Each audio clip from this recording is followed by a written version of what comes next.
Hey, Madam First. Hey, I'm trying to hurry up and finish eating before I can show myself. Oh, now who is B's iPad? Is that Beverly Gibson? B's iPad?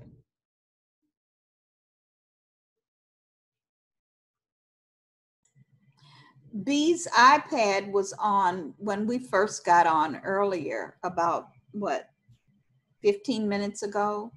Oh, wow. Mm-hmm. Okay. Well, I'm guessing B will jump in. Hi, Jackie Vaughn.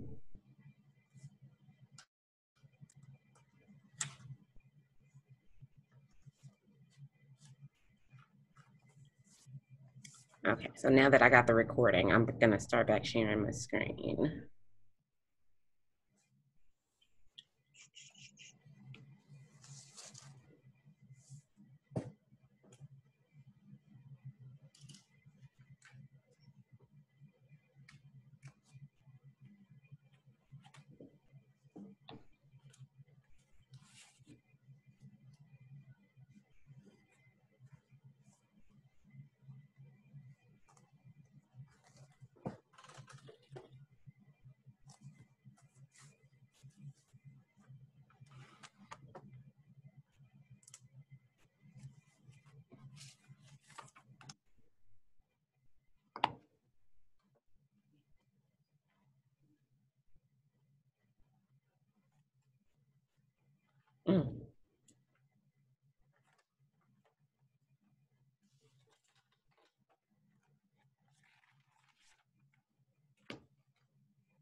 Hello. Hi. Hi, how are you all? I'm good. Thank you for joining. Hi, Glenn Kimball. Did I leave a voicemail on your phone or was that the other Glenn Kimball? Unmute yourself so I can hear you. I got to hear this story. Hey, how you doing? I didn't see hear a voicemail, but you know what? I'm here, so I hope you got everything you needed from me. Yes, I wanted to make sure. So I'd heard your name before and we've met before. Yeah. But I was trying to make sure that it was you. So I looked you up in the directory and there were two people in this area with the same name. There are two Gwendolyn Kimballs and they are both in this area and one is in your chapter and one is a general member.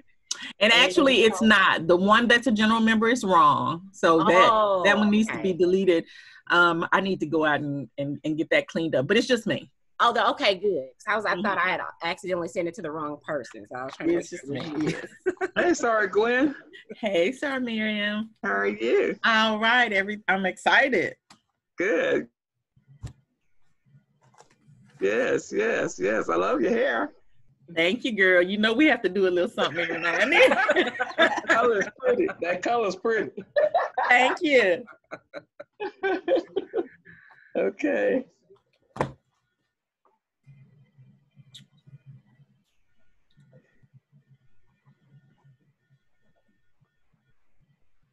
Uh-oh, thank you. Lisa was trying to get somebody else in. Did she get in contact with you, Lisa Tom Keys? I saw her message on the group me and I just responded late. Okay. And I don't know who it was. I just saw the message. I didn't know if you'd seen it. Okay. And then and Cora Stanley also just joined. So she was recent. I don't know if that was the one that she had or if it was another one, but I'm checking my email just in case somebody email me. Excellent. Let me know if you need me to help. Okay, thank you so much. You're welcome. Okay, Rosemary.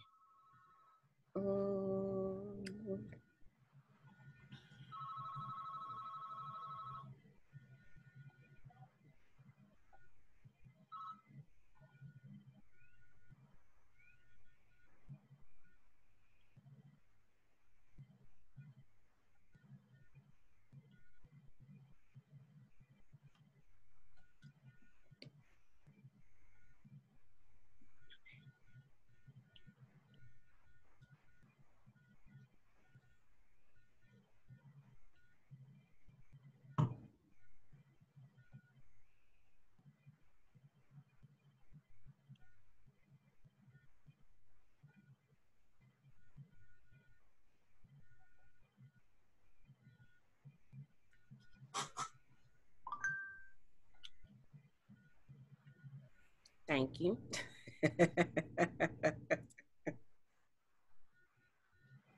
So this is not the one in our chat. I'm sorry. Thank you. Is that the ULO? There you go. That's exactly why I put this up here, because I want to know who everybody is. Okay. So we can get an understanding of who everybody is on here. I found that that's important when doing this. I have to agree with you.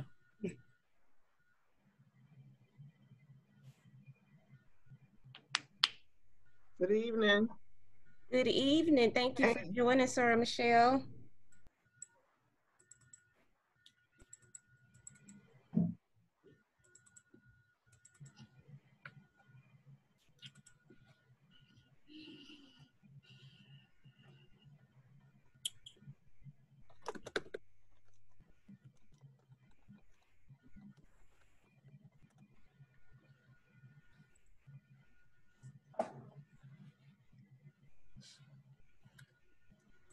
This is a big group.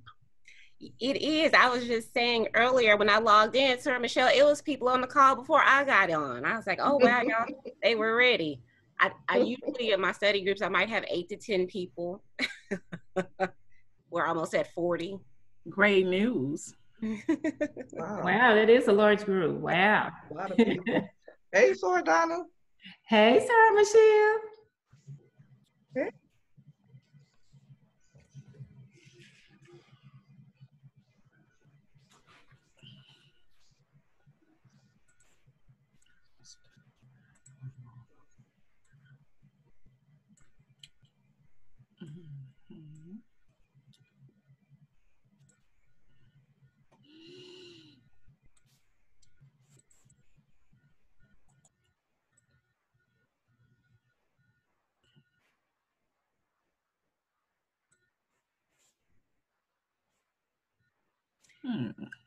And as we go forward, if you have to miss a session for whatever reason, all of them will be recorded. In fact, after every session, I will send an email with the link to the recording. So if you have to miss one, just go back and look at the recording. And then, you know, if you have any questions, call me.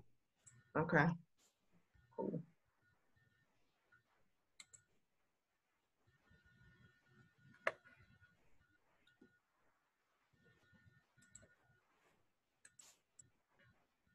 We got about 1 more minute. Was everybody able to get onto the group me? I think I got everybody. Or I tried to. I wasn't Sarah Fashika. This is Sarah Constance Barron Wilson. Okay, I'll work on yours again. Let me write that down. Thank you. Too. Thank you.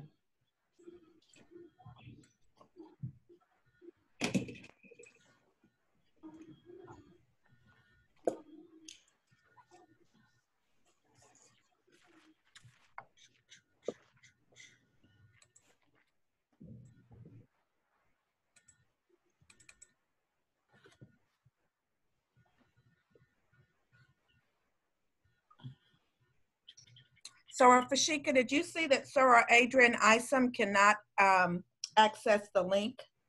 Oh, Adrian Isom. Can't access link for meeting. Let me see if I can call Hello, her. Fashika. Just letting you know I'm here. Oh, hi. Thank you. And you're here promptly. Thank you very much. Sorry, Jackie, will you, do you have Sora Adrian's email? Are you able to email it to her real quick? Because all of my devices are tied up right now. Okay, I'll get it to her. Thank you so much. You're Sora welcome. Felicia, I'm on. Hi, Sora Shirley. Hi. Okay, so it's 6:30, so we'll go ahead and get started. Thank you again for joining. I was telling the group that this is the biggest group I've ever had, so I am honored. Thank you. I always start with this slide. I find that it's prudent to be transparent about who is who.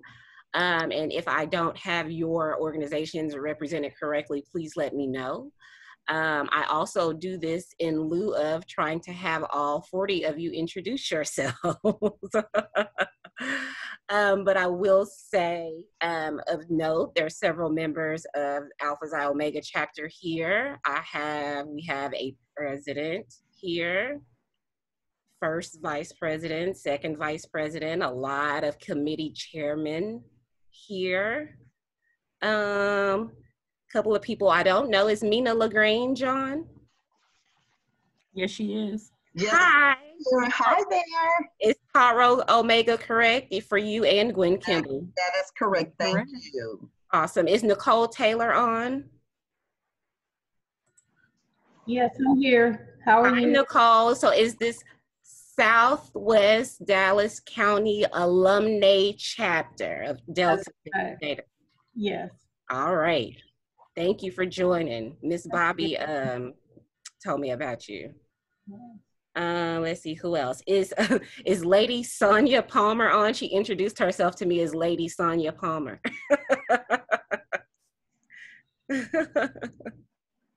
Okay. Is Nina Hawkins on? Sarah LaShawn, is she on yet? I am. Oh, Hello. How are you? I just lost some video. I'm trying to get that to you. Click down at the bottom on the Zoom icon on the bottom of your screen if you're on a computer.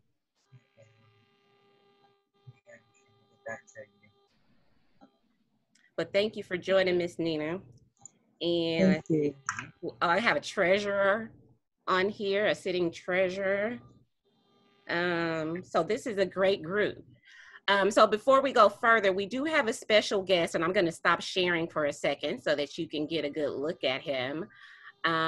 We have with us this evening the president of the Texas State Association of Parliamentarians. His name is Mr. Tony Gray. His name is Vernon Anthony Gray, but we call him Tony. So Mr. President, if you're on and would bring greetings at this time, that would be great.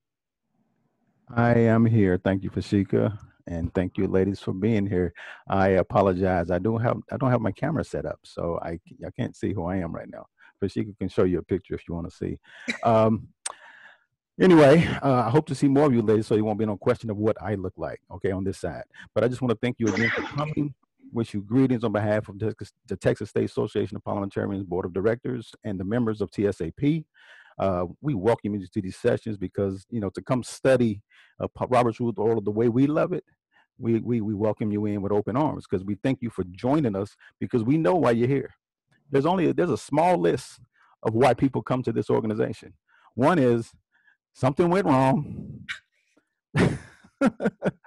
Okay, you ran for office and you won. How do you fix what we did? Those kinds of questions like that, everybody comes to this organization for. So so we're not unique, but let's use that commonality to help further all our goals together. And just for the record, I just hope you all know since everybody's identified themselves, I'm Tony Gray, Vernon Anthony Tony. I go by Tony Gray, and I happen to be a member of Omega Psi Phi Fraternity Incorporated. All right. Thank you, Mr. President. I'll get your name on the screen. Thank you for joining us. All right. I just wanted to say thank you for coming. I ain't going to take too much time of your training schedule, but please keep coming back, keep learning, and keep it going because it's worth it. Thank you very much, Fashika, for letting me stand for a few minutes. Thank you. We appreciate you. Also, is Dolores Shaw on? while we figure that out, let you know that Dolores Shaw is the president of the Sounding Block unit of parliamentarians. And if you are a part of this study group, you are a member of the Sounding Block unit of parliamentarians, and you are a member of the Texas State Association of Parliamentarians. So congratulations, give yourselves a round of applause. You guys are awesome. So now, okay, any questions for me before we get started? Anybody having any technical difficulties I need to know about? As we go through, I can literally talk for 2 hours straight. So you are welcome at any point to stop me, just unmute yourself and speak. This is meant to be informal. This first session, you will not need a book. So as long as you have your books by July 1st, you will be, you'll be fine. Everything that we're gonna go over today is in the handout that we sent for session 1. And this is kind of just some foundational things. So again, I just like to be clear about who we all are. So thank you all again for joining.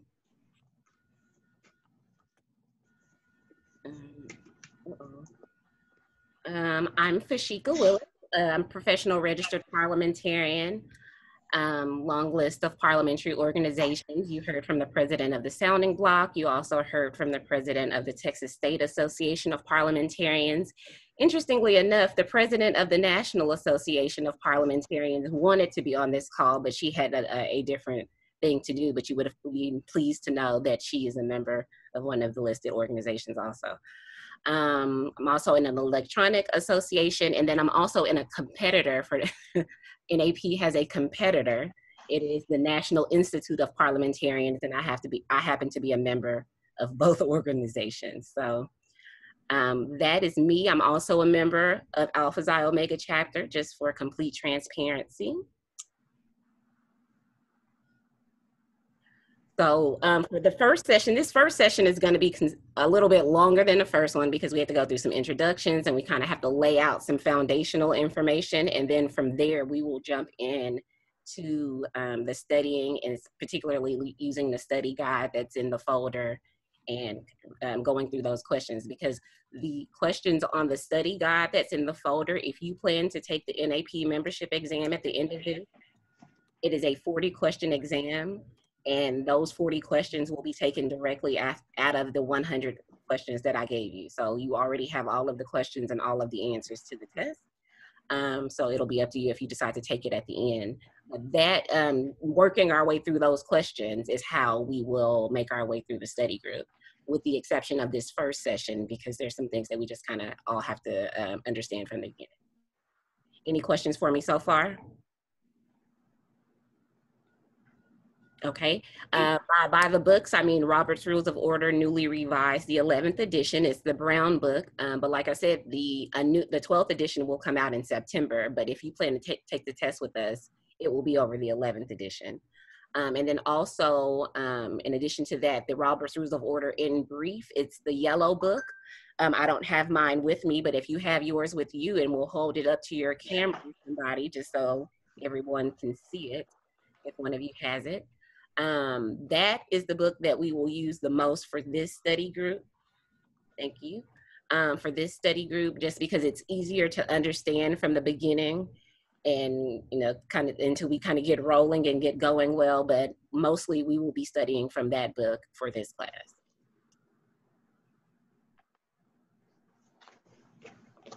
And again, we just want to try to have our books by July 1st, which is next Wednesday. Okay, so we're going to jump right in. Again, if you have any questions, you're going to have to jump in and stop me because I can talk. Okay, so we're starting. So the purpose of parliamentary procedure, basically, we're trying to run our meetings smoothly. In fact, I have a workshop for presiding officers. The title of it is Keep It Moving. And that is exactly what Robert's Rules of Order is for. We want to run a smooth, efficient, and fair meeting. As odd as it sounds, the best way to do that is to impose regulation on the group in order to be able to have the group act freely. Robert's Mental Order is meant to ensure civility, order, fairness, efficiency, If any of you all know Rita Cloman, you've heard this before. But since many of you do not, I will slow down, so forgive me.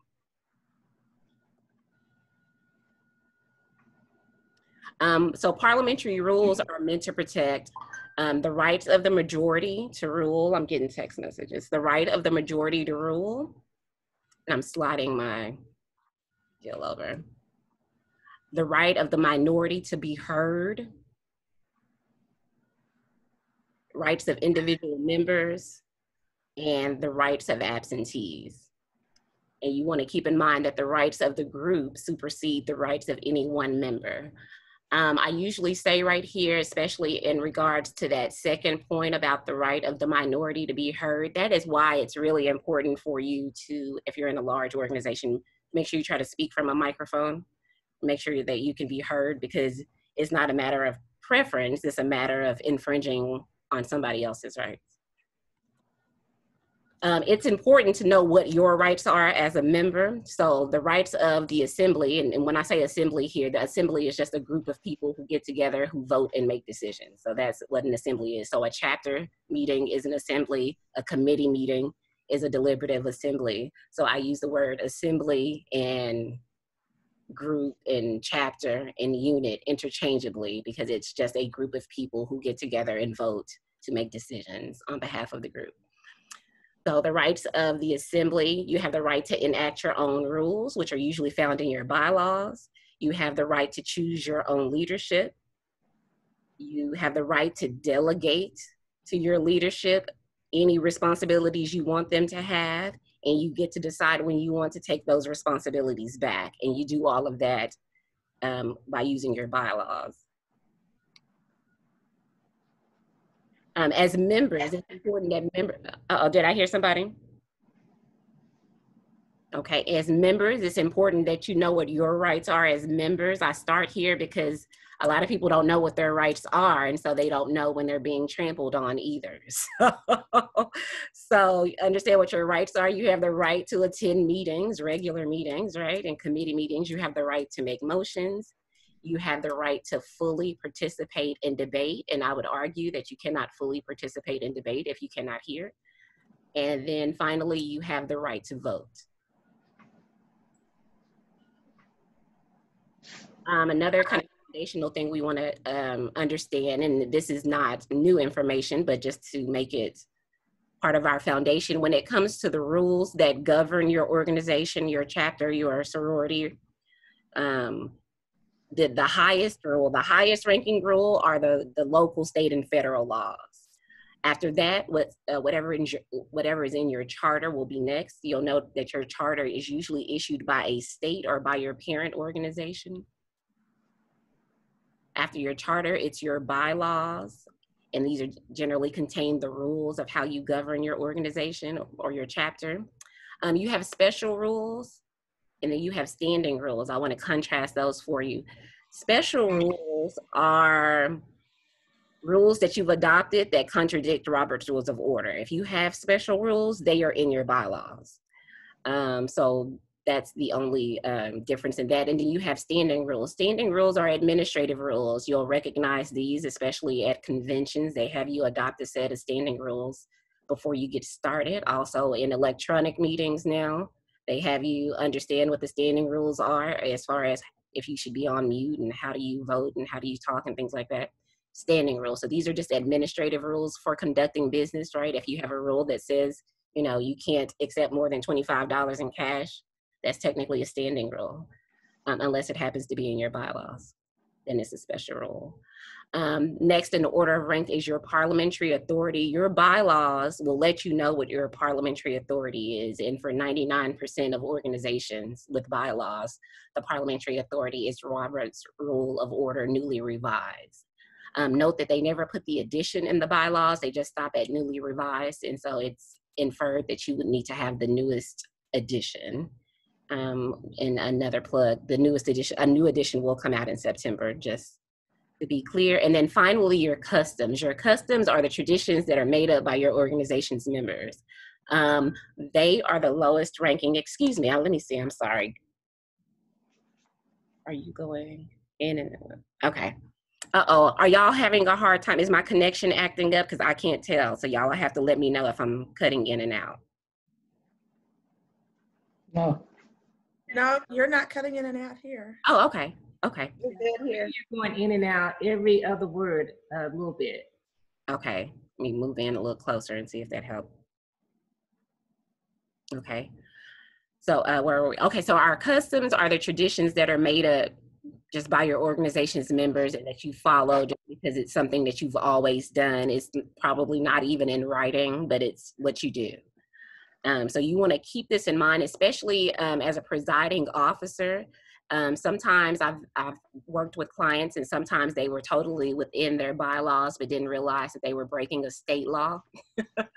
So you want to be familiar with the laws that govern organizations such as ours, so 501c7s and C3s and whatever your organization status is. As a presiding officer, you do, and an officer and a member, really, you want to know what the laws are that govern organizations such as yours. Any questions on ranking the governing, the rules that govern?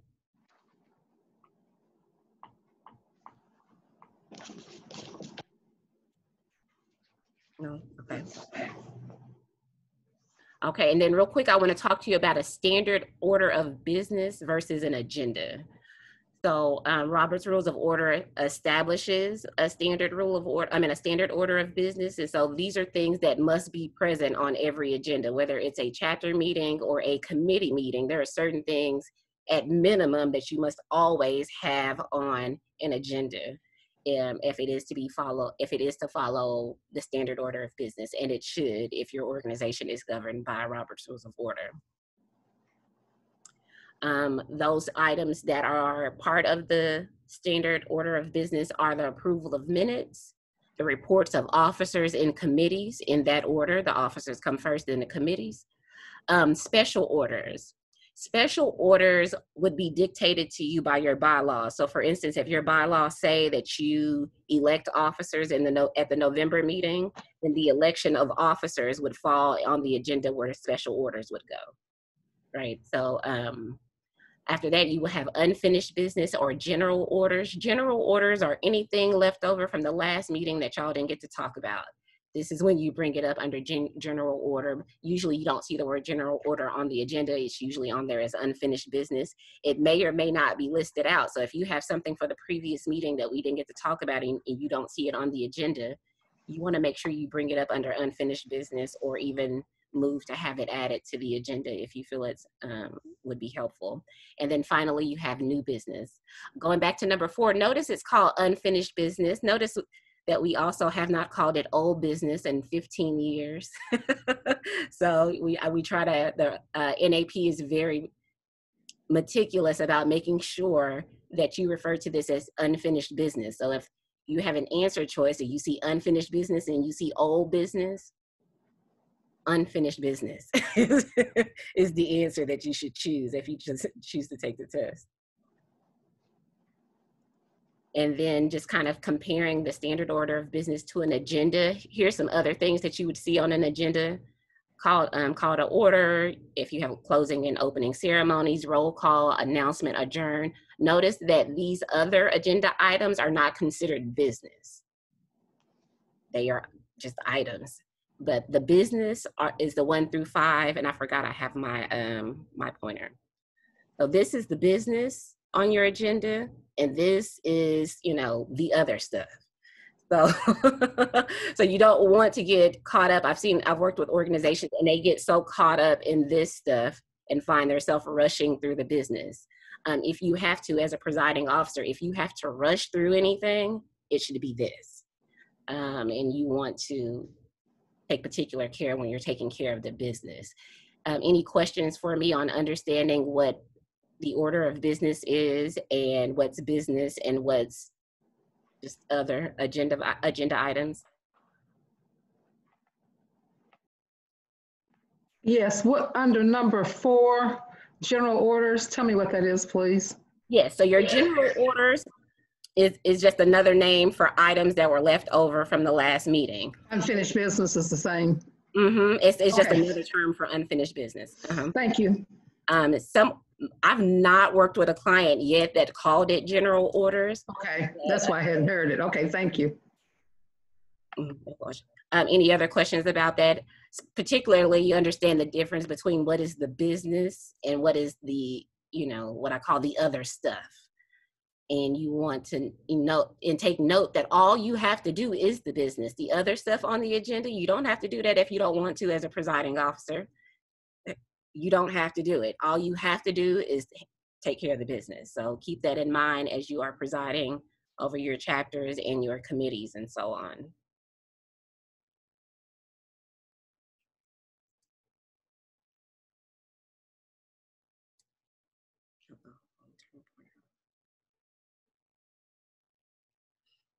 Okay, so we're going to go on to understanding motion basics.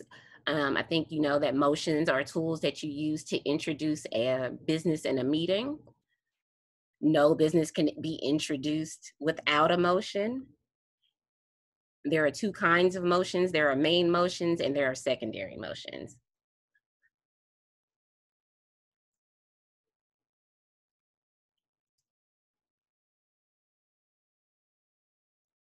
Okay. So your main motions, I think most of you are familiar with main motions. It's the most common motion that is used in most meetings. You always want to start with I move that or I move to, and then it's whatever it is that you want your organization to consider. I move that we have a picnic to celebrate our 92nd anniversary, right? Just whatever your motion is. Note that if you are making a motion, then you should start with the words I move that or I move to. You'll hear various forms. I motion, I recommend, I think that. So, make sure that as a presiding officer and just a member or committee chairman, you understand and hold them to this basic form if you can. Just because it matters. And then this is also how you introduce new business. So those are your main motions, is very basic. You have secondary motions. You have several classes of secondary motions, but for the purpose of this study group and for the test, if you all are going to take it at the end, there are two classes of secondary motions that we'll discuss. There are subsidiary motions, which we're going to talk about all of this in more detail. They directly affect the main motion. In fact, they must be handled before you can settle the main motion. Let me go back and talk about this. So oftentimes you'll hear somebody say when you're in debate or in a meeting that you can't have more than one motion pending on the floor at a time. And that's true and false. You can't have more than one main motion pending on the floor at one time, right? You can't have more than one main motion pending. However, you can have a main motion and several subsidiary motions pending. I'm sorry, excuse me.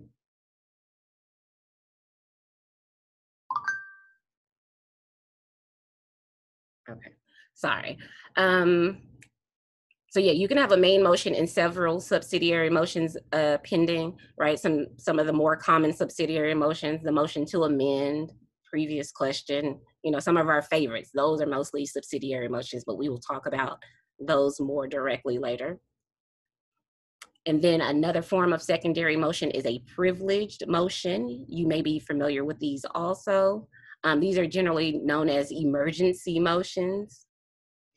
They are handled before everything else is taken care of. So if there's a main motion, a subsidiary motion, and a privilege motion all on the floor at the same time, the privilege motion goes first, then the secondary motion, then the main motion. So if there's a main motion and then an amendment and then someone, calls for the orders of the day or something, which we'll talk about more, you'll have to handle the privilege motion first, then the subsidiary, and then the main motion. But we'll talk more about that. Some characteristics of secondary motions. Excuse me, I'm sliding. They can be made while the main motion is pending. In fact, they must be made while the main motion is pending. In fact, you make subsidiary motions during debate on the main motion. That's when these things come up. Secondary motions are of higher rank than the main motion and must be disposed of prior to disposing of the main motion. So the 8 steps of making a motion, if you've sat in enough chapter meetings, you know this, even whether you realize it's 8 steps or not, you know this. And if you've never done it in a chapter meeting before, we'll run through it together so that we understand what they are. So the first step is the member rises and addresses the chair. If you are in a small organization, you would literally stand up and say, Madam President. However, if you're in a large organization, maybe you have to stand up and walk to the microphone, or you stand up and ask for the microphone. Some organizations, they raise their hand. Step 1 is you have to get the chair's attention. And in this situation, when notice I'm using the word chair. There's a difference between chair and chairman. This is just a side note. There's a difference between chair and chairman. The chair is whoever is standing at the podium for all intents and purposes. So if you are the presiding officer, and if at some point you turn over the microphone to somebody to give the report, you have just made that person the chair.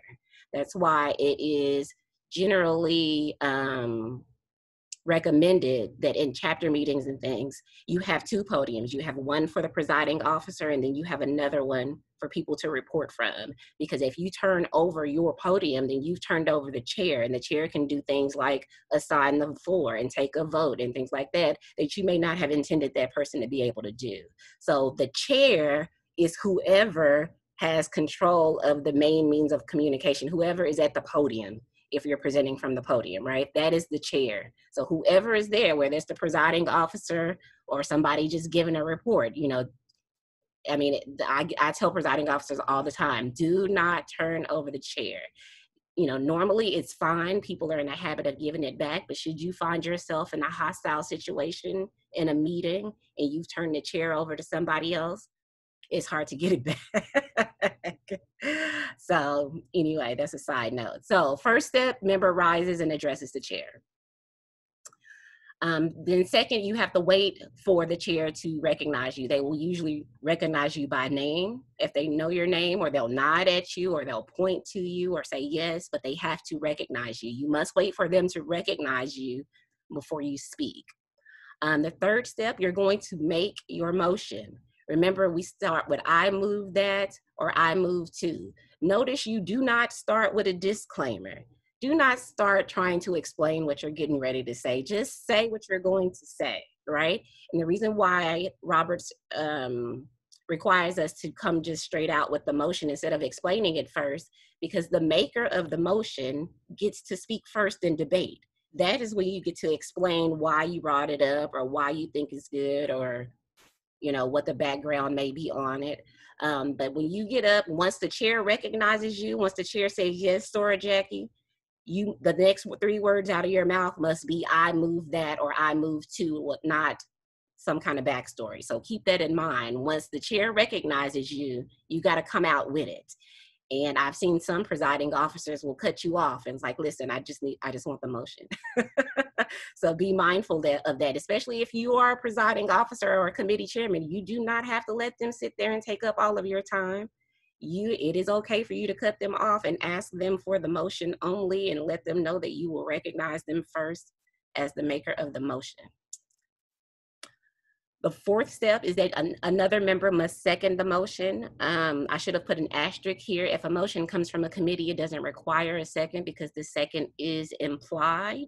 The reason why it's implied is because you have to have at least 2 people in order to have a committee meeting. So if the motion comes out of a committee, it is assumed that it is seconded. It is not necessarily wrong or out of order.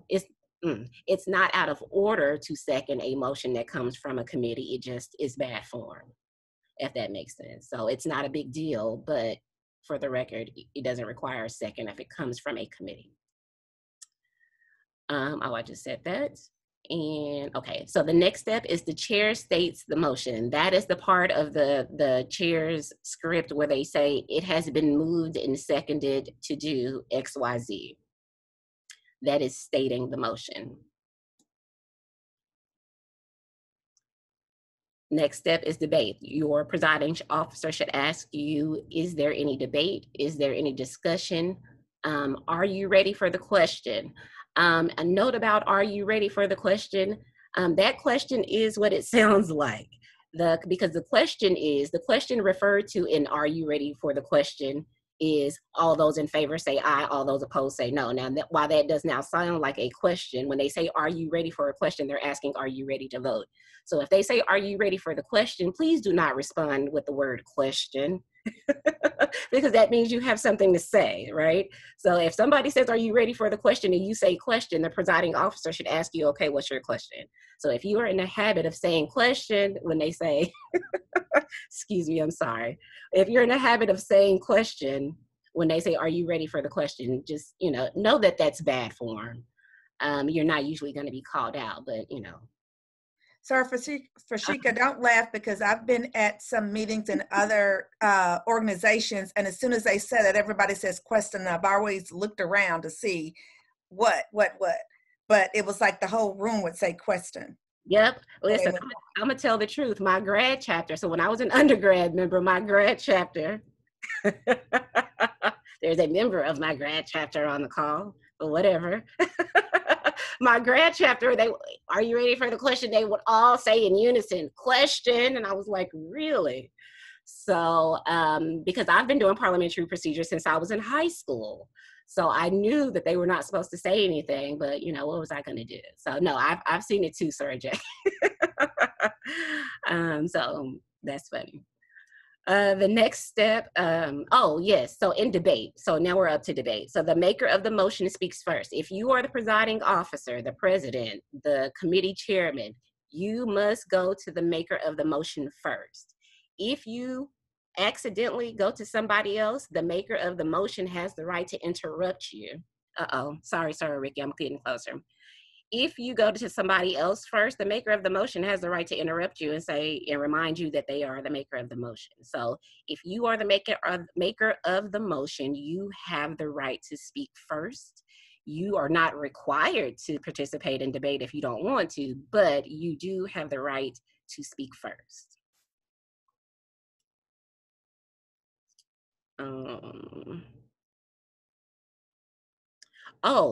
This is a good one. Okay, when you're in debate, you should speak only to the chair, right? I've seen meetings where in debate, the person speaking in debate is talking directly to the person who just spoke before them in debate, or the person who spoke maybe 2 or 3 people before them in debate. You want to make sure that you address your debate directly to the chair, and not to the people or not to anyone around you. Also in debate, this is where your secondary motions come in. So if you were going to bring a secondary motion, it would come during debate. Now the next step is the chair puts the motion. So remember up in number 5, we said the chair states the question or states the motion, and this one is the chair puts the motion. The difference between stating the motion and putting the motion, because they will ask you, when you state the motion, which is what happens first, is it has been moved and seconded that we do XYZ. That is stating the motion. When you put the motion, that's when you say all those in favor say aye, all those opposed say no. So understand the difference between stating the motion and putting the motion. And I don't know why they named it this way, but that is the difference between stating the motion and putting the motion. And then the last step, the chair must announce the result. I find that a lot of people know how to make a motion, but when it comes to being on the receiving end of the motion, they sometimes begin to stumble. I would encourage you to practice with some pretend motions, especially if you are the presiding officer, right? You want to practice how you handle motions, because it's one thing to, stand up and make a motion, and it's something altogether different, a whole other skill set to be able to handle motions. So any questions on any of the 8 steps to making a motion?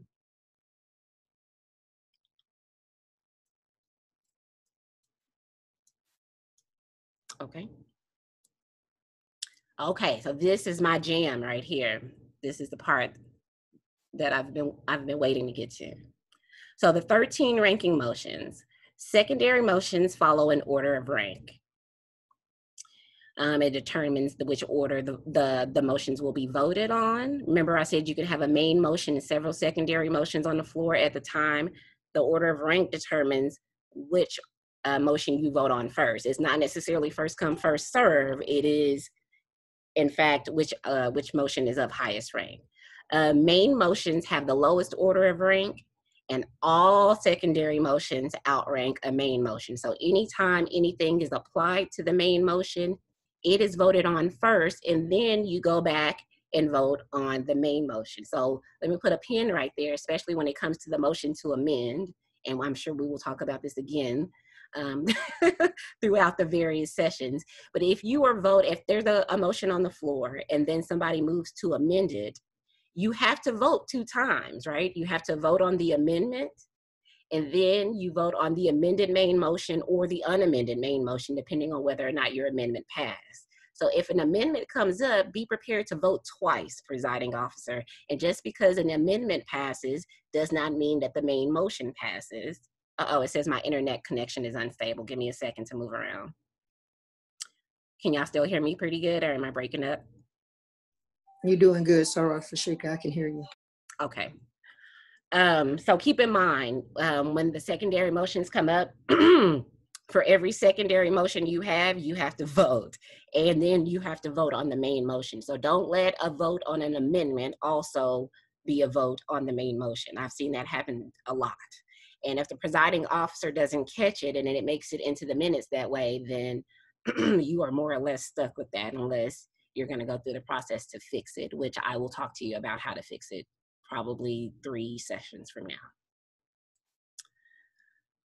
So all parliamentarians, whether you are a capital P parliamentarian, meaning you have a certification, or you are a lowercase p parliamentarian, meaning you are a member of the National Association of Parliamentarians, you want to memorize the 13 ranking motions.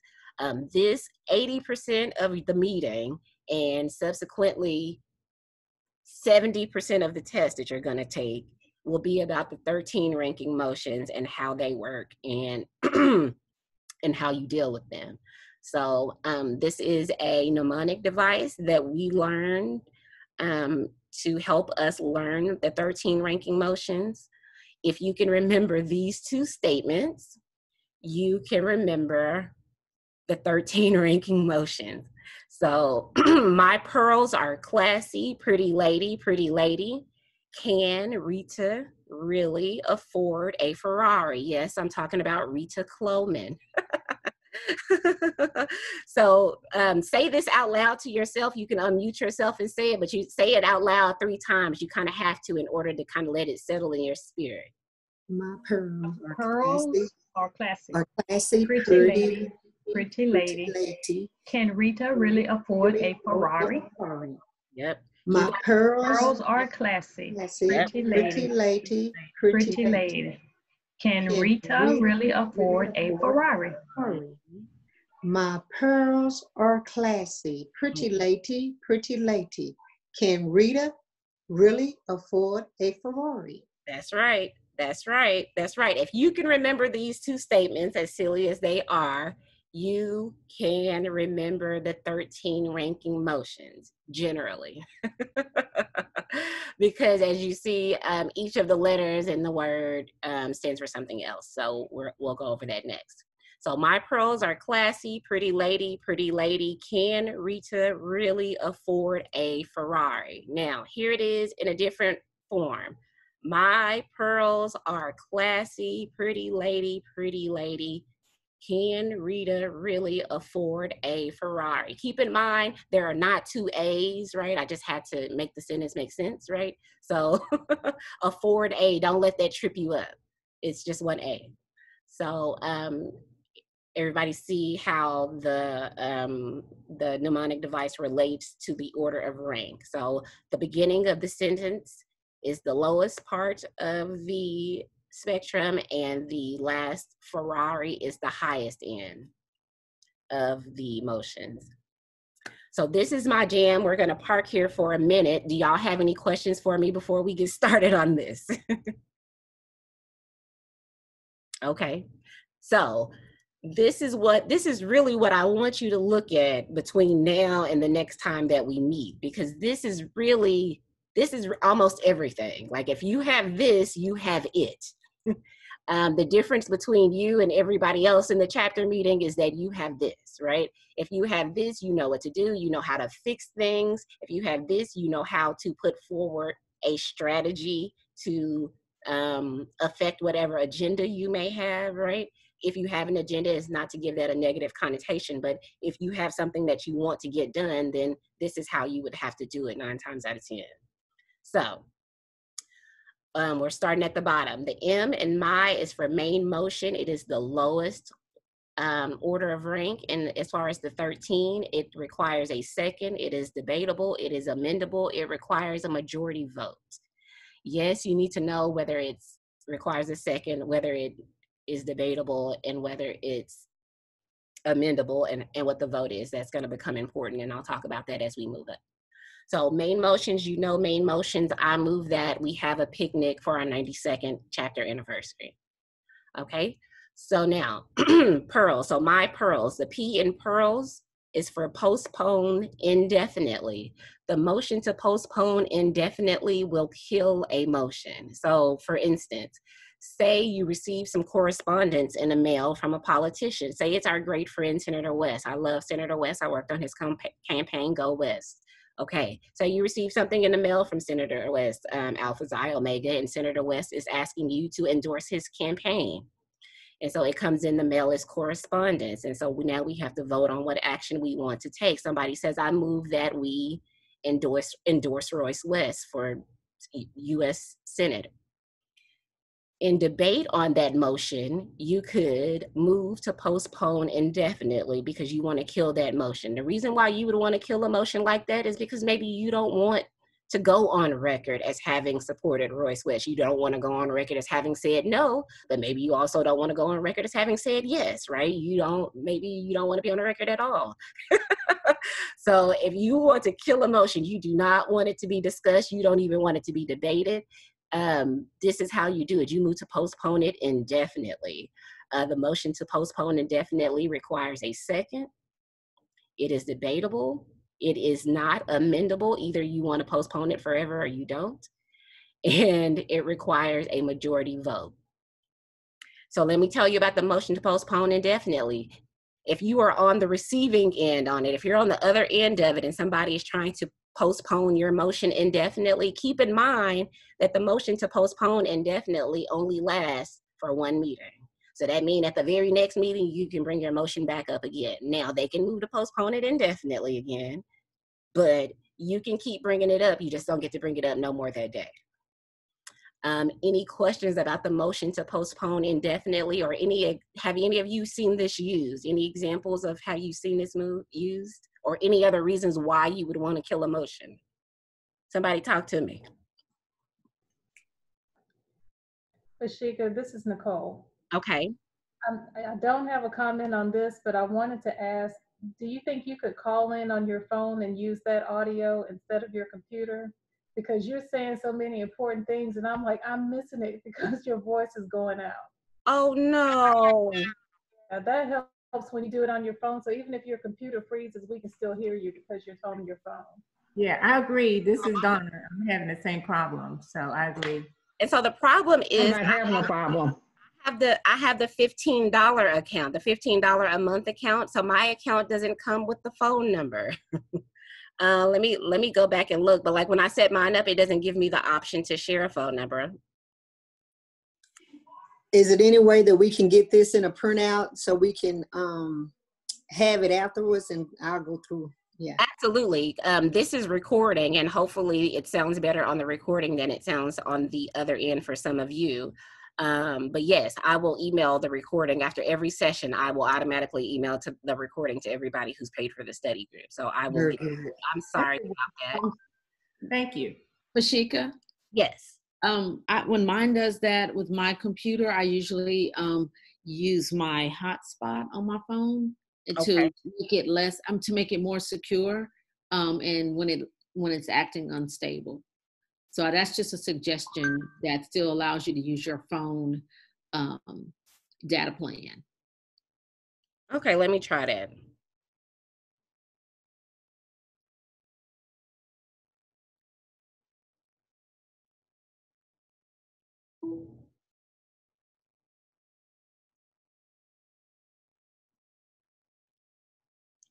Y'all blowing me up. Thank y'all for all these comments.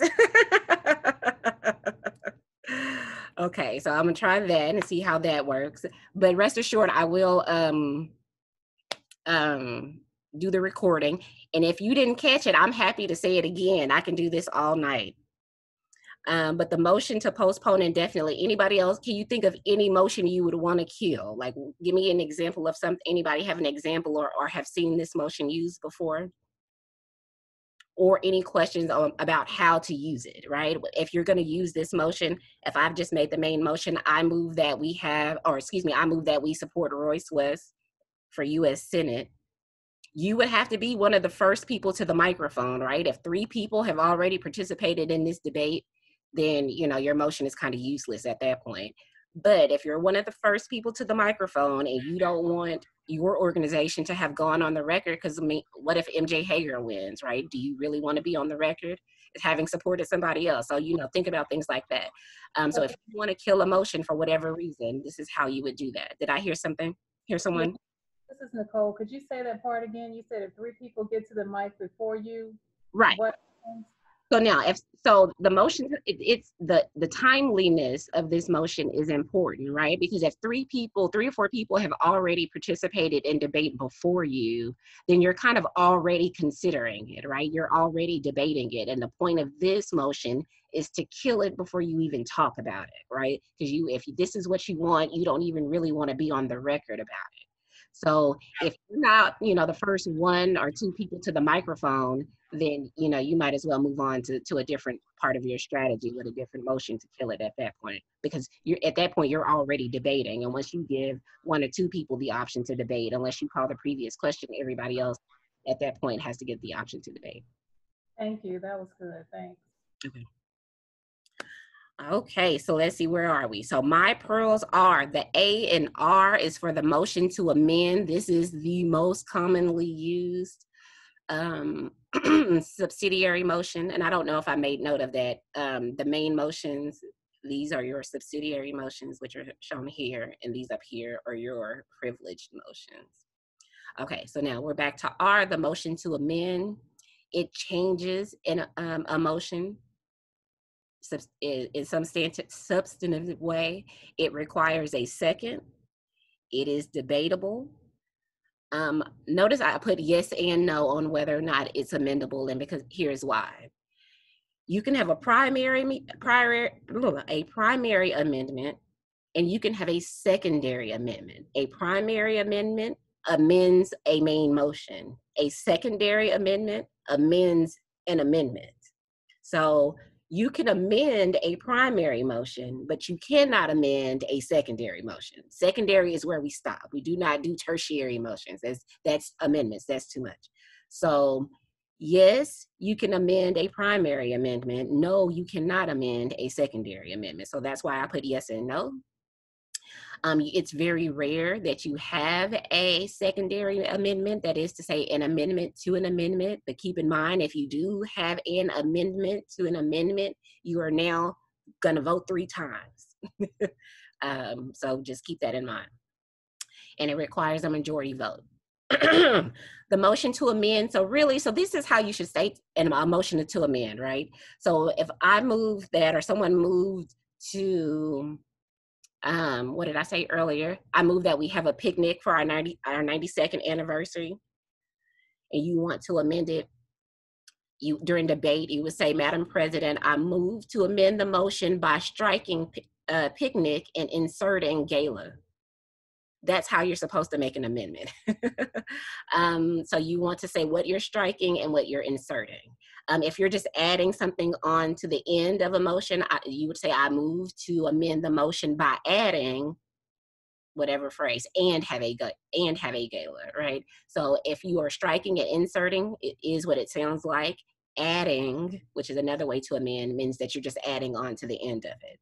So the 3 ways that you amend is by striking, inserting, and adding. Well, you can strike and insert, but striking, inserting, and adding. Adding meaning on to the end. Fashika, this is Gwen Okay. Kimball. Question, and when you strike, insert, or add, the individual who made the initial motion, they would have to agree with that? No. Okay. Mm-mm. No. So that's a great question. So here's the thing, all ye makers of motions. Once the president or the presiding, once the chair says it has been moved and seconded that we have a picnic for our 92nd chapter anniversary, as soon as the chair makes that statement, it is no longer your motion. So you can't do anything else to it. You can't withdraw it except with the approval of the chapter, and you cannot change it except with an amendment. So, and okay, let me talk about this. Friendly amendments. So in real life, it is very difficult to pull off a true friendly amendment. If you have a friendly amendment, you have to get it in after the person has made the motion, but before the chair has started to say it has been moved and seconded. That's like 2 or 3 seconds. You have 2 or 3 seconds to get a true friendly amendment in. If you don't get it in within that time, then it's just a regular old amendment, and you have to go through the process of amending it like you normally would. A friendly amendment would be just to help you correct your motion. If I said I move that we have a picnic for our 93rd chapter anniversary next year, a friendly amendment would come in real quick. You mean 92nd, right? That would be a friendly amendment, and that would come in quickly before the presiding officer states the question. Okay. So here we are. My pearls are classy. Uh-oh, was that a question? Mm-hmm. Okay. The C in classy is for the motion to commit or refer. Commit is what it looks like. You're sending it to a committee. So listen, don't let people spend a lot of time in your meeting debating something that should be hashed out in a committee. Don't do that. Don't let it happen. If you're the presiding officer, you can put a stop to it. Well, kind of, not really, but we'll talk about that. But as a member, you can move to refer that situation and any amendments or other subsidiary motions pending as a result of it back to a committee and have that committee to hash it out and come back to you with a recommendation at the next meeting. Do not let them take up a bunch of your chapter's time debating something that can be hashed out in a committee meeting. So the motion to commit requires a second. It's debatable, it's amendable, and it requires a majority vote. So say I move to have a picnic for our 92nd chapter anniversary, and then we're in debate, and then there's an amendment because somebody wants to have a gala, or somebody says, well, what if we do a gala and a picnic? What if we have a whole weekend full of stuff? Well, maybe we should do a step show too. So all amendments are just coming from everywhere. At that point, you can move to refer that to maybe the Sisterly Relations Committee if you have something like that, or the Executive Committee, or you can recommend that it be referred to a special committee.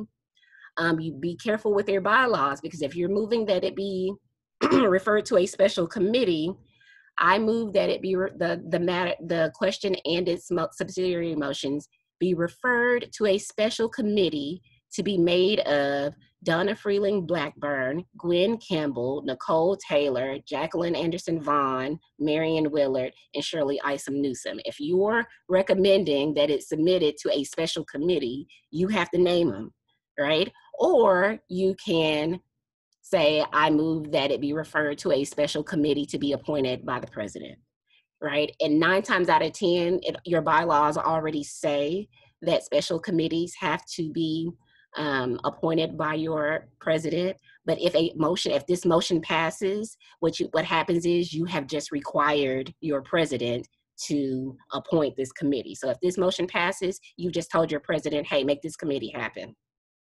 So you can try to name your people, you can refer it to a standing committee, you can create a special committee, or you can ask the basilisk to appoint some people that she think would be good for the committee. Any questions about the motion to commit or refer? Y'all have seen it used before?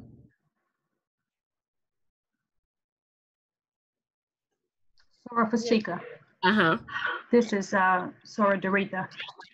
Going back to the motion to amend, you stated 3 things. You said to strike, insert, or what was that third thing? I'm sorry to go back. No, that's fine. To add.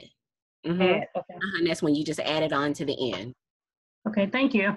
Oh, no problem. Any questions, comments about the motion to commit? The committee that I've seen that gets stuff referred to it the most is usually the finance committee, the executive committee. Yeah, usually the finance committee or the executive committee, because if there's a lot of debate happening, it's usually about money.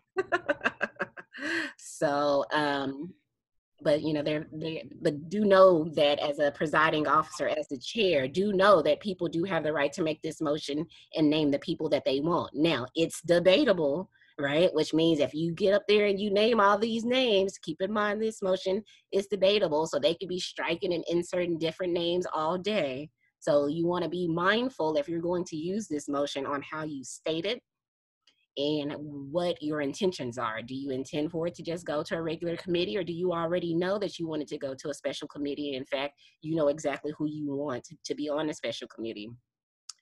And I would give another piece of advice. If you're going to use this and name a special committee, name the people who have been participating most vigorously in the debate. Put all them jokers on a committee together and make them hash it out. I've seen that done before. It works. Okay, so let's see. All right, my pearls are classy, pretty. The first P, the P in the first pretty is for the motion to postpone definitely. This puts the motion off to a specific time. So the motion to postpone indefinitely means I don't want to talk about it. The motion to postpone definitely or to a certain time is what definitely means. Means I just don't want to talk about it right now, right? It may mean you want to talk about it later in the agenda. It may mean you want to wait and talk about it at the next meeting, in which case it becomes a general order, right? Or unfinished business.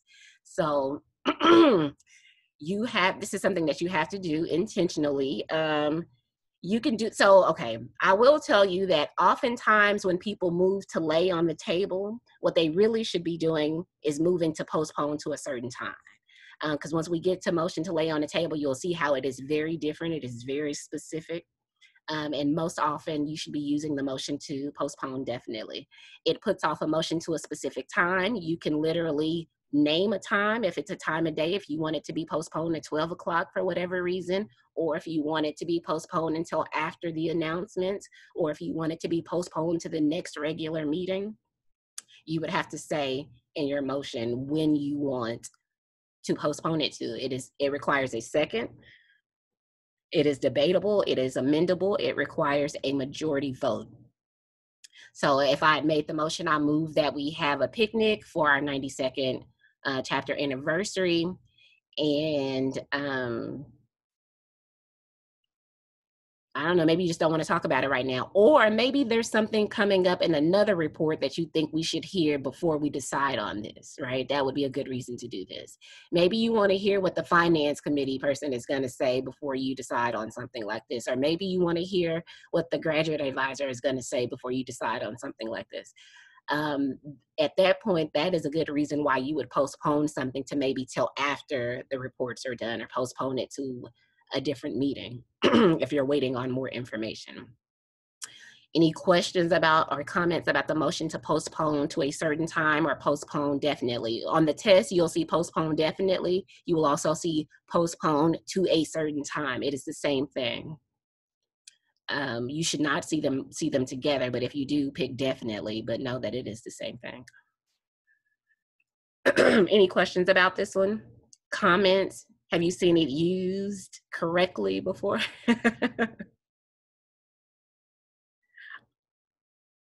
anybody at this point who would not feel comfortable using it if the opportunity presented itself? Okay, good. So my pearls are classy, pretty lady. The L in the first lady is to limit or extend debate. This changes the debate limits. So let's talk about this. Robert's Rules of Order says that in debate, a member can speak twice for 10 minutes each time. That's what Robert's Rules of Order says. Now, usually you have something in your bylaws, right? Your bylaws might say that each speaker can speak twice, say for 2 minutes, right? So you want to look at what your bylaws say. But if your bylaws are silent, keep in mind, especially if you're trying to slow something down or wear your people out, you can talk for 10 minutes twice. Now, you don't get your second turn until everybody has had their opportunity to speak, at least for the first time. But if nobody else wants to say anything, then you get to speak a second time. But I encourage you to look at your bylaws, because most organizations have put something in their bylaws to trim that 10 minutes down. Now, having said that, say your bylaws say you only get to speak for 2 minutes. Maybe you want to, for whatever reason, extend or limit the time for debate. You can put this motion forward. So you will notice about the characteristics for this motion that it requires a second, it is not debatable, it is not amendable, and it requires a 2/3 vote. So that seems like a lot, but it really makes sense. Yes, it requires a second because most things require a second. It's not debatable because the point of the motion is to limit or extend the debate. So if the point is to alter debate in some form, then that motion itself would not be debatable, right? So it makes sense that it's not debatable. And it's also not amendable, right? Either you want to extend it or you don't. If, say, someone says, oh, I want to extend it for 30 minutes, you don't get to present an amendment. All you get to do is vote it down if you don't like the amount of time that they said. It is not amendable. And it requires a 2/3 vote. The reason why it requires a 2/3 vote as opposed to a majority vote is because, like I said, you have the opportunity to speak twice for however long your bylaws say, 2, 5, 10 minutes, depending on what your bylaws say. If somebody is proposing to limit your rights, take away your rights, then the amendments or, motions that take away your rights require a 2/3 vote. Remember in one of the earlier slides when we said that one of the purposes of parliamentary procedure was to protect the right of the minority and to protect the rights of members, right? You are protecting them by requiring a 2/3 vote on something like this that would jeopardize or otherwise change your rights temporarily. Limit to extend time for debate. I've used this motion before myself. For those of you who are in our chapter a few years ago, we were getting ready, say you were talking about a whole class of things that you need discussed, a whole class of things you need to discuss. You can limit discussion on all of that to say 30 minutes. You got 30 minutes, Madam Chairman, to say as much as you can about this. And then we're moving on. The motion passed and we did just that. I ended up having to extend it for another 5 minutes. But the reason why I did that is because the previous year, when the same particular item came up in a meeting, it took like 40, it felt like an hour. It's like, no, 30 minutes, and that's it. And to my surprise, I was very much expecting it not to make it, but to my surprise, a lot of people agreed with me. In fact, 2/3 of the room. So keep in mind, if it's going to take a long time and you have a cascading series of things to discuss, lump them all together and let them know, hey, we have 30 minutes to talk about it all.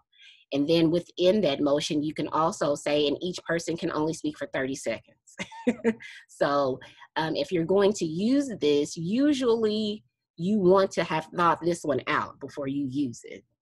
Usually it's coming, right? Maybe you have a cascading set of bylaw amendments that you're about to consider. If you know that it's coming, and heaven forbid you should be on the bylaw committee, you want to put something together that's going to help your bylaw committee chairman. And sometimes framing that portion of the, setting that portion of the event to last only 30 minutes and only giving you 30 seconds to talk about it is oftentimes going to help your chairman. So if you're going to use this, it's going to be because it's part of your strategy to get whatever agenda you want done. So you want to put some thought into this, especially because you're taking away people's rights. It's a higher threshold and it's more likely to be voted down. So if you're squeamish about it, you better put some thought into it before you come with this motion. Any questions about the motion to limit or extend debate? I have a question. Okay. So if you're looking at 2/3 of vote needed, is that 2/3 of the membership or 2/3 of the people that are in attendance? So on this particular one, and that's a good question, because for some other motions that we'll talk about in the intermediate level study group, should you all decide to move on with me, there's some other rules to this. But in this particular one, we're talking about 2/3 of the people present and voting. So I'm talking about 2/3 of the people who bothered to vote that day. As long as you have a quorum, it is 2/3 of the people who bothered to vote. 2/3 of the people who are present and voting for this one. And I'm glad you mentioned that. If a motion requires a 2/3 vote, presiding officers, please get in the habit of having the first way that you take the vote by standing. Not say all those in favor say aye, those opposed say no. No, you need to be able to see this. This is best practice. You don't have to do it this way, but the best practice is you want to see it. You want to say all those in favor, please stand. Thank you, be seated. Those opposed, please stand. Thank you, be seated. The ayes have it or the noes have it, because you want to be able to see that you have 2/3. And if you can't tell, at that point, you would vote again and would account with your tellers if you need to. The presiding officer can initiate that recount, or somebody can call for division of the assembly, which is usually done by somebody sitting there and they'll say division. That means they want you to count the vote in a different way so that you can get a more accurate count. So if something requires a 2/3 vote, get in the habit of either showing hands if you're in a relatively small group, or have them stand up so that you can see it. Because if you're taking somebody's rights away, you for sure want to make sure you have enough people voting in favor. Any questions about limiting or extending debate?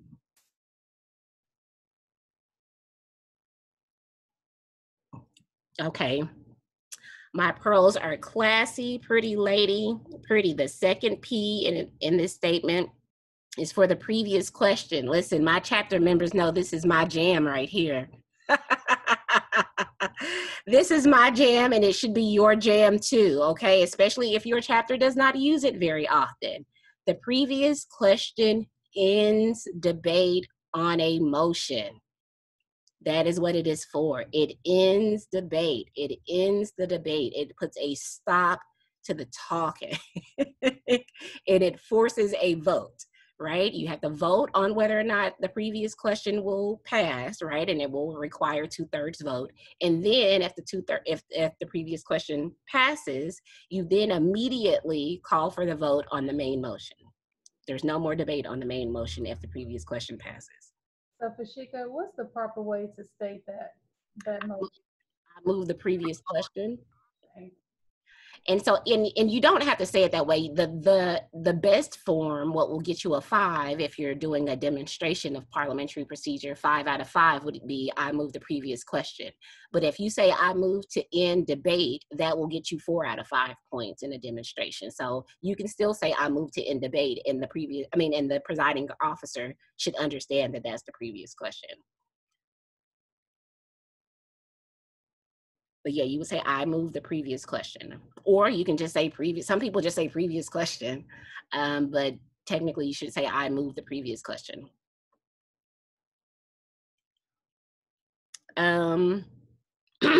Previous question requires a second. It is not debatable. It is not amendable. It requires a 2/3 vote. Previous question, you're trying to end debate, so it makes sense that the previous question itself is not debatable, right? Either you want to end debate or you don't, so it makes sense that it's not amendable. It is infringing on your rights to speak at least twice for 2 to 10 minutes, so it is infringing your rights, so it requires a 2/3 vote. So that is the previous question. If your chapter is not in the habit of doing it, please do yourself a favor and use it. Use it. Now, let me tell you something else about the previous question. There is a time when you cannot use the previous question. You cannot use the previous question in a committee meeting. The committee meeting is specifically meant for you to hash stuff out. The committee meetings are meant for you to debate forever, right? You are supposed to hash stuff out in a committee meeting. You can postpone it to a certain time if you want to, but you cannot call the previous question on anything in a committee meeting. Presiding officer, listen, if you're inclined to let the previous question slide in your committee meeting, listen, that's on you and it's fine if don't nobody call you out on it. But technically, the previous question is out of order in a committee meeting. Any questions about the previous question? Is there anybody else? Thumbs up if there's anybody else who loves it the way that I do.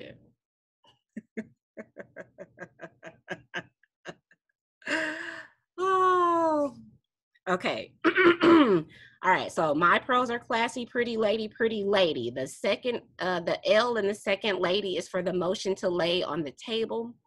This puts a motion aside for more pressing matters, right? So the reason, remember I said lay on the table is oftentimes used when the motion to postpone definitely is used. Sometimes people lay on the table just because they want to move it. They want to talk about it at a different time. No, if you move to lay something on the table, the presiding officer has the right to ask you, okay, what matter is more pressing than this? And if you don't have an answer to that question, then you are then your motion is out of order. So for instance, if I don't know, say the president of the Texas State Association of Parliamentarians is going to show up to your sorority meeting and say hello to the group for whatever reason, and you are in the middle of something or in the middle of a motion when you notice that he walks in, somebody can move to lay the motion on the table. And if they ask you what is more pressing, at that point you would say the president of TSAP just walked in, or the mayor of Dallas is here to greet us. You lay on the table when you have something that is more important that needs to be discussed, not just because you want to talk about it at a different time. And keep in mind, as a presiding officer, you should ask them what is more pressing if it is not already clear to you what is more pressing. Lay on the table. That is, it's used wrong so often that I've had people argue with me about it. It's wrong. Any questions about laying on the table, particularly as it relates to how it's similar to and how it's different from the motion to postpone definitely? In fact, I'm fit to pick somebody to explain it to me. Let me see. Look at y'all turning y'all cameras off. See how y'all do? See how y'all do?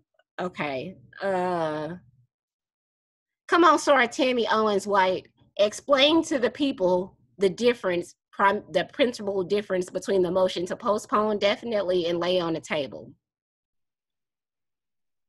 Well, the lay on the table is usually comes within the middle of a motion. Say somebody walks in, like you were stating a minute ago, the regional director walks in during the middle of a motion and we want to acknowledge that she's there and let her speak to the crowd. Then I would have to move to lay it on the table, and you would say, well, I'd go, Madam Chairwoman Fashika, can we lay this motion on the table? You would ask me why, and then I would say, Madam, Regional Director's here to speak. You would say, Madam Chair, I move to lay the motion on the table. That's what you would say. Okay, Madam Chair, I move to lay the motion on the table. Exactly. And then somebody. Now, you understand the difference, though, between the motion to lay on the table and the motion to postpone definitely? And postpone definitely means just to put the motion off to, maybe we put it off to another time, like I move that we put this motion off to 6 p.m. once Scooby-Doo gets here. Exactly. Scooby-Doo, that's right. So thank you, Sarah Tammy, that was great. So the motion to lay on the table, motion postpone definitely. Motion postpone definitely is when you want to send it to a different time. The motion to lay on the table is when something more important happens or needs to happen. And be prepared to answer the question, what is more important than this? And be prepared to ask the question if you are the presiding officer to get a clear understanding. The motion to lay on the table requires a second. It is not debatable. Either you are in or you're out. It's not amendable. Either you're for it or you're not. And it requires a majority vote. Any questions about laying on the table, especially if you don't see the difference between the motion to postpone definitely and the motion to lay on the table, because that will come up a lot. In fact, they'll ask it a couple times, like 3 or 4 different ways, just to make sure that you understand it. How would this? This is Shirley Ison Newsom. I understand the difference between the two, but once the majority has voted to lay it on the table, as soon as Madam Regional Director, whatever the pressing matter has been taken care of, we then pick that motion back up immediately. So you have, so yes and no. Okay. So here's the answer to that. So as soon as Madam Regional Director is done talking, somebody would have to say, I move to remove from the table the motion about having a picnic for our 92nd anniversary. You would have to take it back off the table. But yes, you can do that as soon as she walks away. Now, if you forget to do that and we just move on, you can move to take it off the table at this meeting, the next meeting. You have 3 months, assuming that you meet every month, to take it off the table. Now, if you forgot to take it off the table within 3 months, you just got to start over with the motion. Okay. So it requires a motion to get it all back off the table. Thank you. That is correct. That's correct. Thank you. And if I'm the one that put it on the table, I don't have to be the one to take it off the table, right? Right. Anybody can take it off the table. Any member who's present can take it off the table. It can also be done by unanimous consent, and unanimous consent is on this test, but not necessarily on this slide. So let's talk about it though. Unanimous consent, I love. Presiding officers, you should love it too. It is how you basically take a vote without taking a vote. You can tell when someone is using unanimous consent on you because it will sound something like this. Are there any corrections to the minutes? Are there any corrections to the minutes? Hearing none. The minutes are approved as printed. The next item in the order of business is. So they're giving you the opportunity to object. And if no one objects, then you assume that everybody's on board. The presiding officer can declare that it's accepted and move on to the next order of business. You can do that with the adoption of the agenda. You can do that with the approval of minutes. You can do it with the reading and dispensing of reports if you want to, right? So keep that in mind, presiding officers, as you are moving through your agendas. If you know you have a lot on the agenda, use unanimous consent, because if the more you can cut out, the better, more efficient, more quickly you will be able to get to the business on your agenda. Thank you for that. Any other questions or comments about any of the subsidiary motions, because we have made our way through that first statement so far? This is Sora Dorita. Question on all of the motions. What is interrupt? Yes or no? Because that's on the handout that I printed, but I see it's not on this. Oh, yes. Chart. So that's perfect. So yeah, so I didn't put it on this chart because it's not going to be on the test. But if you're looking at the chart, that's telling you whether or not you can interrupt when somebody else has the floor. If it says yes, you can interrupt, that means you can interrupt the presiding officer. It means you can interrupt someone who is already speaking. If I get to one and I come across one that can interrupt, make sure y'all say something so I can say something about it. But if you see interrupt on the handout that I gave you, that means you can interrupt the speaker to make this motion. Like points of order, and you can interrupt the speaker with a point of order. You can interrupt the speaker when you call for the orders of the day, which happens to be the very next item. So, all right, so here we go. My pearls are classy, pretty lady. That takes us through subsidiary motions. Now we're on can. The C in can is call for the orders of the day. I love this motion. It requires the meeting to follow the agenda. I'm going to come back to that. It does not require a second. It is not debatable. It is not amendable. And if you call for the orders of the day, the presiding officer must do it, period. There's no discussion. There's no debate. There is no amending. There is no question. If we have somehow gotten off the agenda in some substantive way and somebody calls for the orders of the day, you as the presiding officer must stop and look at where you're supposed to be on the agenda and pick back up from there. So that is what you do when you call for the orders of the day. So say we are full blown in the middle of something, or better yet, say we somehow are in debate, but yet there is no motion on the floor.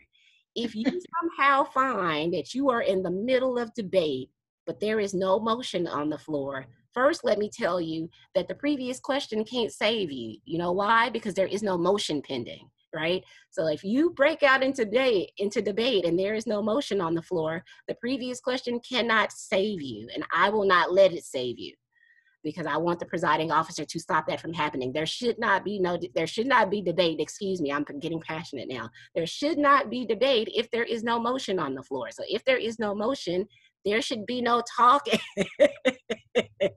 I'm gonna get off my high horse, but I'm just saying, debate should not break out if there is no motion on the floor, nor should debate break out in the middle of an officer report, okay? So, but anyway, but here's what you can do. If debate breaks out in the middle of your meeting and the presiding officer does not stop it, you can call for the orders of the day. That is how you save it. You call for the orders of the day. It requires, no second, no amendment, no debating, no questions, no voting. The presiding officer, as long as they hear you, right? You got to make sure they hear you, but you don't have to wait to be recognized or anything like that. You just have to make sure they hear you. Madam President, I call for the orders of the day. The presiding officer will stop, recognize, hey, we're debating, there's no motion on the floor. In fact, we're actually in the middle of an officer report. So let's stop what we're doing. Let's do this report, and then we'll, fill in these blanks on this other thing after the report. So call for the orders of the day is to get you back on track for your agenda, especially in situations when the previous question cannot save you. Are there any questions about that? I have a question. This is Doretha. Okay. So this is the first one where, yes, it can be interrupted. Absolutely. Call for the orders of the day can interrupt the speaker. So heaven forbid debate breaks out in the middle of an officer report. I'm giving some people a hard time, by the way. Heaven forbid something like that happens.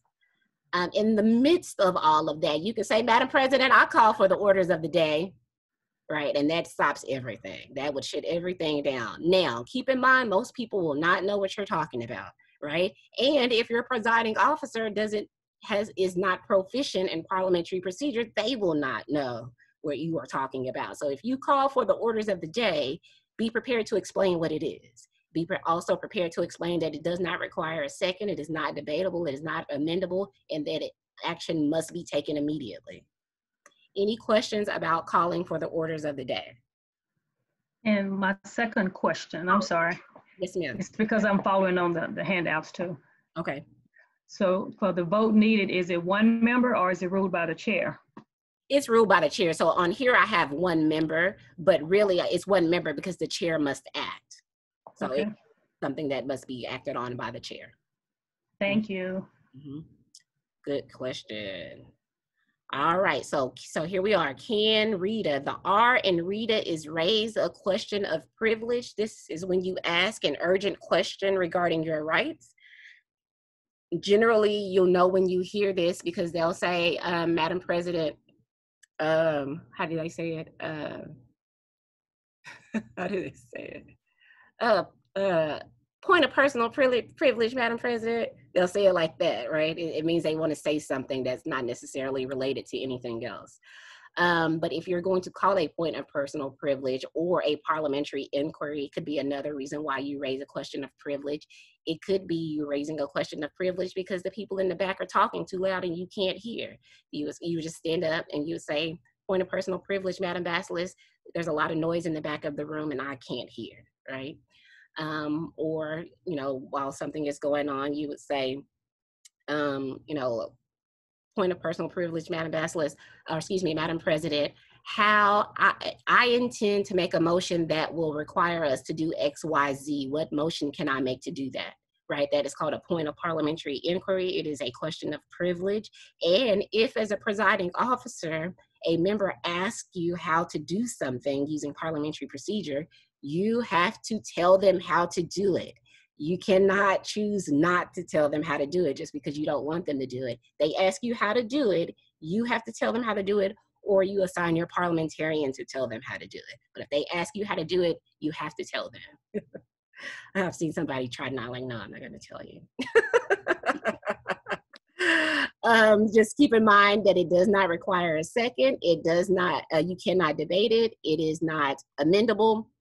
It is ruled by the chair. So now if you rise to a point of personal privilege, the chair can decide not right now. Yeah, I will give you the privilege, but not right now, right? So Madam President, point of personal privilege, she could say, Sora Shirley, I'm prepared to grant you that privilege as soon as we finish XYZ, right? So they don't have to give it to you right then, and you must wait on them to let you know whether or not they're going to grant you the privilege, because it is what it sounds like. A privilege. They don't have to give it to you at all. Any question on raise a question of privilege?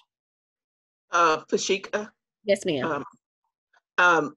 It's Ricky Wright. So would that also be if there was an emergency, say for example, I understand the police are ticketing cars on the south parking lot. Absolutely, absolutely. That would be a great reason to do it, and I think everybody would appreciate you for it. Any other questions about raising a question of privilege? This is anything emergency. I have a question. I don't know how. It's too cold. It's too loud. They're not supposed to be in here. What else have I heard said? And, you know, anything really. If it's an emergency, if it's urgent to you, raise a question of privilege and put it out there. I have a question. Okay. How is that different from lay on the table? Because you put the motion aside for a more pressing matter. How is that comparable to the emergency for raise a question of privilege? So that's perfect. So here are some advantages, and you called it out. So interestingly enough, if there are other motions on the table, say for heaven forbid, you have several things on the table or several things that are pending, and you know that your question of privilege is of higher rank than something else that may be pending, you could use this in this way to lay something on the table if you're granted the privilege. But the principal difference is, if you lay it on the table, then the chapter or the organization has to consider it because it has been seconded, and it's, you know, you have to put it to a vote, right? The thing with raising a question of privilege, he or she does not have to grant you that privilege. You are literally asking for permission to say something, and they can say yes or they can say no. So the difference is whether you want it to be considered by all or whether you want it to be considered by one. That's good. Okay, thank you. Mm-hmm. That's a good question. Any other questions about raising a question of privilege? Okay. Let's see. Can Rita really, the second R in that sentence is for the motion to recess. It establishes a quick break. If you put forward a motion to recess, you must also put forward a time, such as like 5 minutes, or I move that we recess until, 8:05 or something like that. You have to put a time with it. The motion to recess, and the same thing is true for the motion to adjourn when we get to it, they are only privileged, meaning they take precedence over everything else, if you make these motions while there is a main motion pending. If you make the motion to recess or the motion to adjourn while there is no main motion pending, then your motion to recess or your motion to adjourn is treated like a main motion. Okay, so it's only privileged when you make this motion while something else is pending. So you want to, they're gonna ask you about that for sure. But even in real life, keep in mind that if the motion is pending, then this all of a sudden does have a very high rank. If a motion is not pending, then it is of the lowest rank. It also changes whether or not it's subject to debate also, if you'll notice that.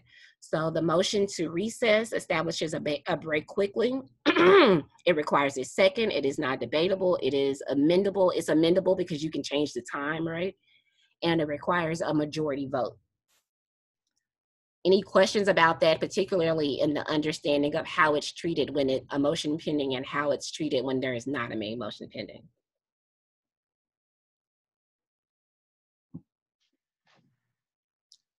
Okay. And when you use the motion to recess, the recess starts immediately. If the motion passes, the recess starts immediately. So keep that in mind. Sarah Fashika, how long can the recess last? It should be a quick break. I would say, no longer than 15, 20 minutes. It usually should be like, so you could go to the bathroom or something like that. I would not ask for a 30-minute recess unless you can get that passed. But the longer time you allow for the recess, in my experience, the less likely it is that it'll pass. So you want to recess for maybe 10, 15, 20 minutes. But really, you could say you want to recess for an hour, but, there is no limit on it. So the real answer is there is no limit. You could say, as long as it's not unreasonable, right?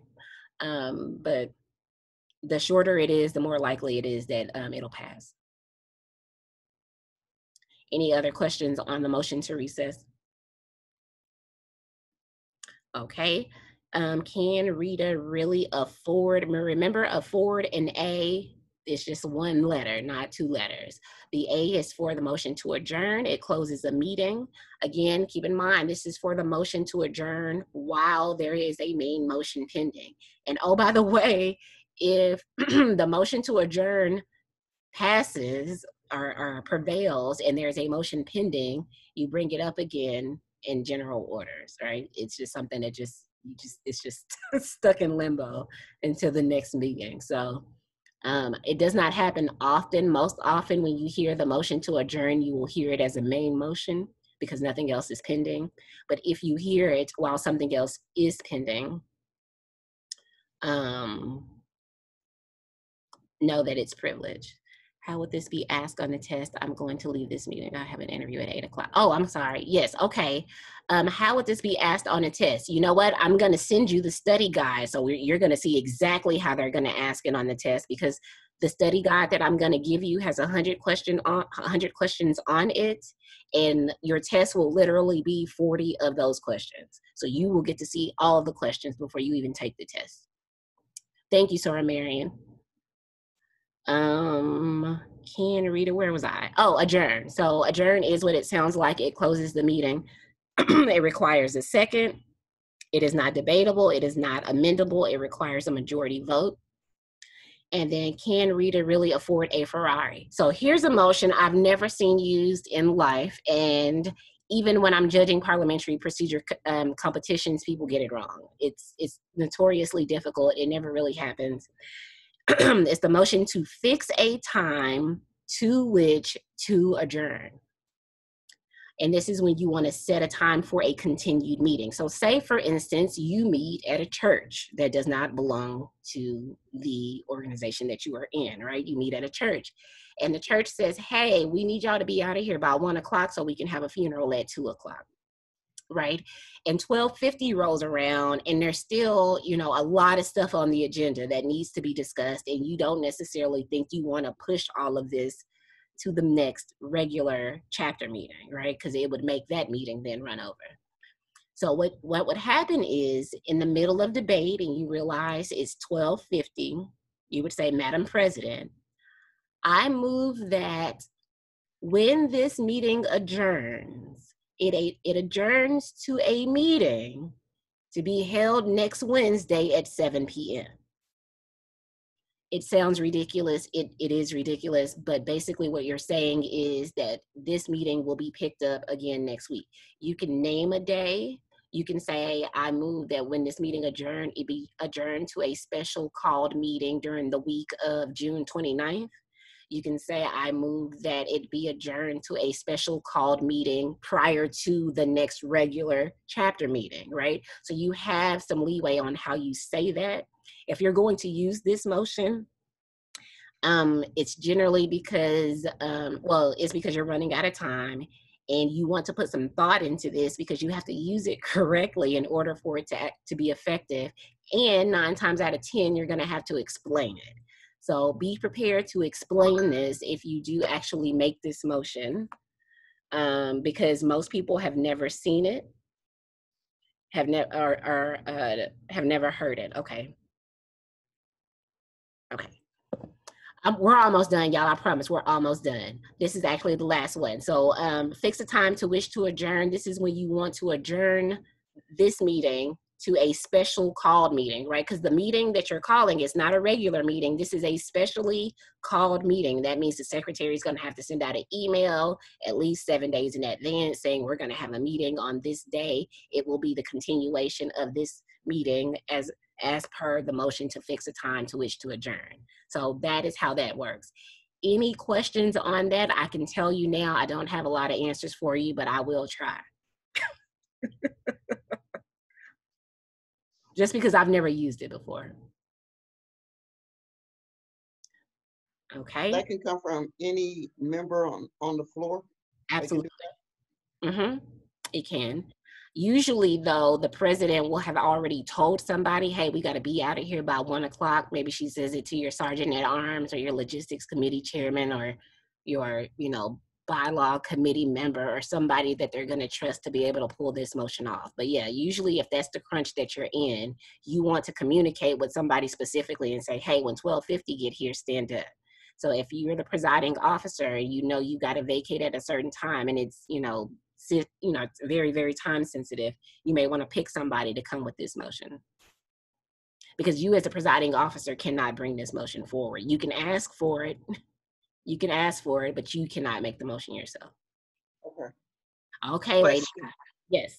So if we're in the middle of debate or whatever, someone can just stand up and say, I move that we adjourn this meeting to 8 a.m. on July the 1st, as our meeting is about to end.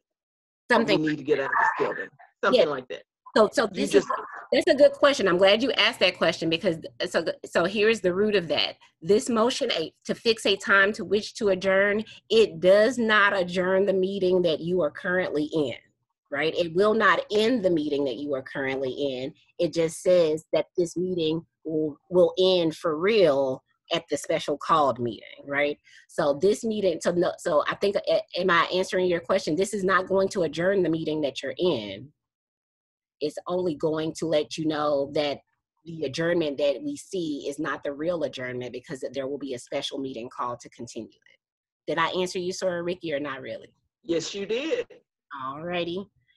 Any questions on any of these motions? We made it through all 13, and that's really what I wanted to do for y'all so that you could kind of hear me talk about it and let this settle in your spirit because you need to know this. 70% of the questions will cover this in some way or another.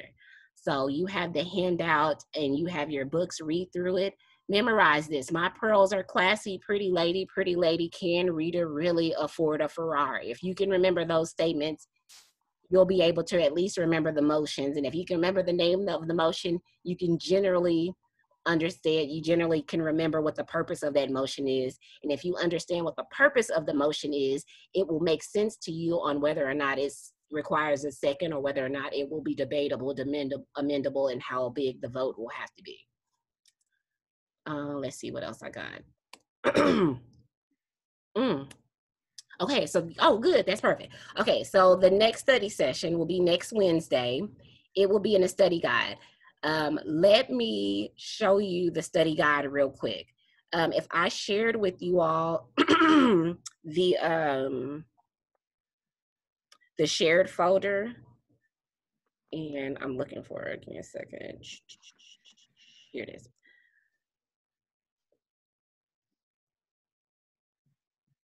Can you all see my Google Drive?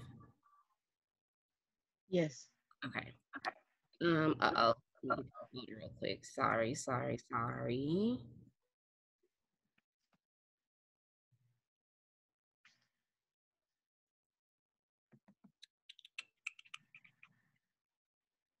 Okay, so right here is the study guide. It has 100 questions in it. We will start working from this study guide next Wednesday. In fact, we will do questions, what did I say? 1 through 31. Yeah, 1 through 31.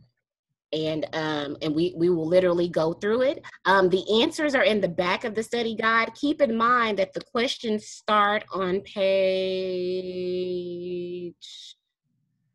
11. Yeah, this page right here. And also keep in mind that the answers are on the very last page. So, you know, we're going to go through, I mean, if you want to go through and mark all your answers right now, you can, that's fine. Or if you only want to mark the first 31, but we will for sure discuss the first 31 in great detail.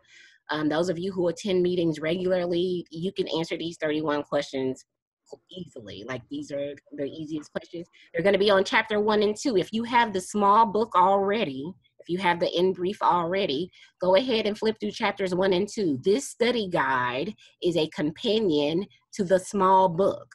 This study guide is a companion to the in brief book. And I did that on purpose because the in brief book is a lot easier to understand, especially for a beginner level group. So know that the page numbers that are referenced on the study guide, those page numbers are to the little yellow book. So we're going to do 1 through 31. By the time we get through all 100 of these, you will be so ready to take this test, and you will have learned a lot. So let me go back. So are we taking the test in person or online? We will take the test in person and online. So I can't be there. I will get Sora Rita and Sora Dolores and some other people to come proctor the test for us. But somebody has to be there to monitor you in person. But yes, you can take it on a computer. You can bring your tablet or your laptop or your smartphone with you. We'll let you know how to log in, and then you'll take your 40-question test, and you'll get your answer immediately. You'll know whether you're passed. And the good thing is, if you don't pass, you get to take it again immediately. But I will tell you that anybody who's ever studied with me has never made anything less than a 90. Ask about me. Now, any questions? We're really done. Are there any questions for me about anything that we talked about? Do you understand what we're going to talk about next? Is there anything you want to talk about that has happened? This is usually the part where everybody's saying, well, or where people say, well, one time in the meeting, the president said something to this effect. So are you saying that we did that wrong? This is usually when I get those kind of questions. So if you have those kind of inquiries and you can finesse your way through the question without, giving up too much, you know what I mean, then I'm happy to take those questions right now. This is Nicole. Do we need to fill out the application for membership that you have in the drive, your Google Drive? Yes, so we will talk about that during session 3, because on session 3, I need you to know by session 3 whether or not you want to take the test. And if you do take the test, then yes, you will fill out that application and we will send it to NAP. And you remember on my email when I said you can take the test between July 29th and July 31st? Well, if you look at that application, you'll realize if you wait and take it on August 1st, you'll save $7. So I'm actually going to suggest that if you take the test, just wait until August 1st because you'll save $7. If you take the test and you don't pass, they'll let you take it again as many times as you need to for free, but I've never had anybody not pass, especially since I give you all the questions up front. The question I have is, since it's a proctored exam, are you guys going to offer testing sites on the 29th, 30th, 31st, and August 1st? Yes. So what I'm going to do is, as we get closer, I'm going to see what dates work for you all. And if you all already know what dates you are available, I'm going to reach out to some people that I know who are, for instance, principals of high schools that are centrally located, or somebody who could maybe righteously get us socially distanced across a number of rooms. If I can't find a situation that large, then I may have to have you, depending on what part of town you're in, have y'all meet maybe at somebody's house, and I can send a proctor to y'all. So maybe somebody in Carrollton, somebody in DeSoto, somebody downtown or something like that. But when we get to the third session, that's when we're going to work out the logistics of who wants to take the test, when you have to pay for the test, and whether you want to take the test on paper, which I do not suggest, or electronically, which I suggest very much. Any other questions? How was this? Was this too much? Did I talk too fast? Did I talk too much? Did you understand what I was saying? I need some feedback because I've never done it with this many people. You did a great job, Sora Fashika. And then I'm sorry to go back. Is this the study guide? So that is the RP study guide. So that is the test. So once you become a member, so the test that we're getting ready to take right now makes you a member of the National Association of Parliamentarians. You can't take the test associated with the guide that you have until you pass this first. That one. Okay. Right. So yeah. So that's the next level study group actually that I'm doing. So Amina, you're overachiever. Okay. But it's good to have, though. If anybody wants to look at that, if you're interested in those questions, are a lot harder than the questions you're going to be asked. But I do have it available in my Google Drive. I'll put it in the learning resources if you're interested in seeing those questions. But I don't want you to let those questions to confuse you with the questions that will be on the test. No worries. Now, how can we get your study guide? Is that the one that you showed us in Google? Yes. So in the email that I sent for the class, it was one of the links there. It was linked for the Zoom, a link for the handout, a link for the group. I also have it. It's also in the group me. If you scroll backwards through the group me, I'll put the link in there. And then after this meeting is over, I'm going to email all y'all with the recording, and then I will put the link back in the email again. This is Lisa. How much is the test? Does it cost to take the test? If you wait and take the test on August 1st, it's $35. If you take it July 29th through the 31st, it'll be $42 or $43 or something like that. Okay.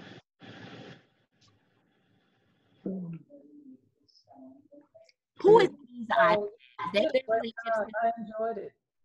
Oh, thank you, Nicole. I appreciate that. Any other, Sir Artis Hedgeman. This is Sir Artis Hedgeman.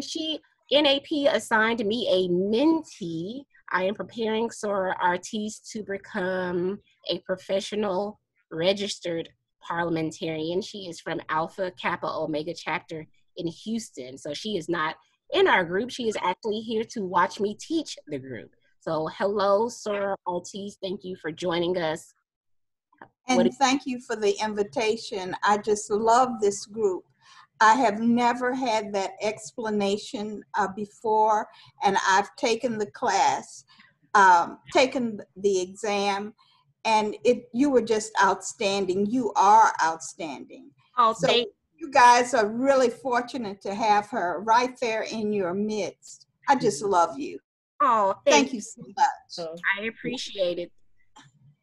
All right, any other questions for me? That really is all I have. Look at the 13 ranking motions. That really is the jam. If you can master that, you can, listen, you can dominate any meeting. You can push your strategy, your agenda, whether it's positive or negative. You know, I'm not here to judge. I've helped people do both. But if you know how to use these motions, then you can control your meeting, whether you are the leader of your organization or not, right? You can shut the debate down. Don't let them overrun your meeting with debate. Oh my God, shut it down. Fashika, I just wanted to thank you. This was an excellent session. So thank you very much. Thank you, Sir Shirley. That means a lot. I appreciate you. You know I love you. Yes, ma'am. Great.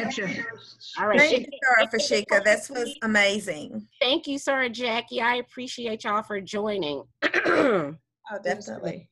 This was excellent. Sorry, Fashika. Oh, yeah. Sorry, Judy. Sir Judy, what you say? I said it was excellent. Thank you very much. Thank you very much. And I will continue to record these. And let me actually stop the recording. Oh, are there any questions that I need to answer before I stop the recording? Hey, Sir Vicky. Okay.